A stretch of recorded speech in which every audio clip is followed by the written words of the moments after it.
Hello everyone. In this video, we are going to discuss and solve the problem of climbing stairs. So this problem is basically uses the approach of it uses the dynamic programming and as well as memoization. So we will deeply understand how to solve this problem by using a simple example of this. So when my n equals to my output should be equals to 2, right? So we will open the notebook. So here, when my n equals to my output is 2, that means when I have two stairs, there are two ways I can climb that. One is I can climb two steps at once, plus one step at each time, one, or else I can climb at grade two. That means this is one possibility, this is one possibility that equals to two. And when our n is three means three steps. We can climb by one step, first possibility, two step after that, this is second, and the same for the reverse one, which is three. So there are three possibilities. So we need to return the three possibilities. So when we talk about these climbing stairs or a base condition we need to check is it can only climb one step at a time or else two steps at a time. So when we talk about this, we can get an idea of problem, which is factorial. So when we are finding a factorial, so for example, when we are finding a factorial of 5, what we would do, we will just find the factorial of 4 and as well as factorial of 3. And for this, we will find the factorial of 3 and factorial of 2. And for this, factorial of 2 and a factorial of 1. And when we see here, when we get the output of factorial of 3 here itself, why we need to calculate the value here again? We can use that, right? So this is how the memoization works. That means if we have the calculated value in certain process, we don't need to repeat once again.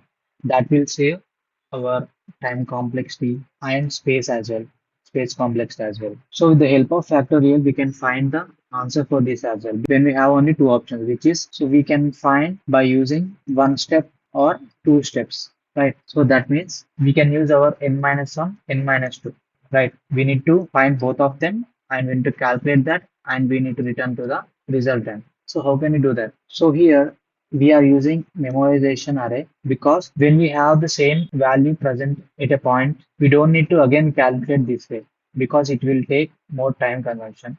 Time conversion is high. So when we have the output of this, we will store the value here itself by using this, right? Or we will return that to this and it will calculate for this.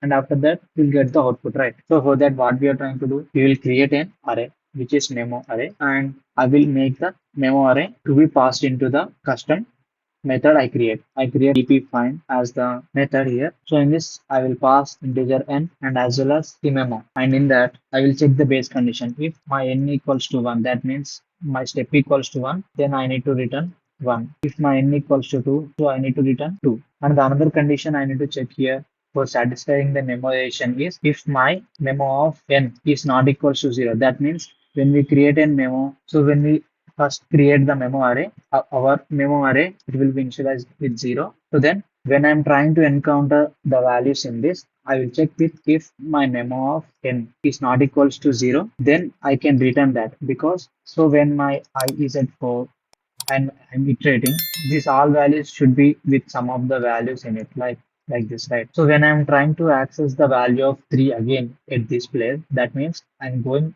again do the same and return this. So that is the condition here. And after that, what we will do, we will store the values of the DP into the memo. How can you do that? We can say our memo of n equals to the DP find. So we are recursively calling this. So what I can say, I can DP of n minus 1 of memo plus DP find of n minus 2 of memo. And I need to return the memo of n. This is the logic for this code. We'll try to write the code for this. Yeah, as I said, we need to create an memo array for storing the values rather than again calculating everything. So we are creating this memo array for this memoization concept. We will say integer memo is an array and we are creating with new int n plus 1. We are iterating n plus 1. We are storing the values as n plus 1 because we need the 5 values. For example, our array length is 5. That means the indexes values will be like 0, 1, 2, 3, 4. So the last element we are trying to find. So for that we use this and we can create a new private integer dp find as a method. And I will say integer and I will pass that and as well as I will pass the integer memo array. After passing this array, I will check if my n equals to 1, what I need to do? I need to return it as 1. Or else if my n equals to 2, I need to return value as 2. The third condition we are checking here is if my memo of n which is initialized to 0 is not equals to 0, what I need to do?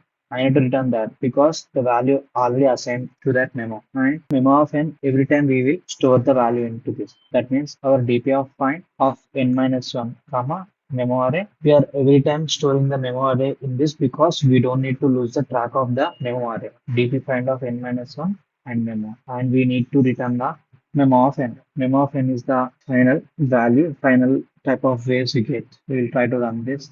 For running, we need to return this as well, right? We can say a dp find of n comma memo. Yeah, we got accepted. We'll try to submit this. Yes, we got accepted as well. Yeah, that's it about this video, guys. Thank you. Bye bye.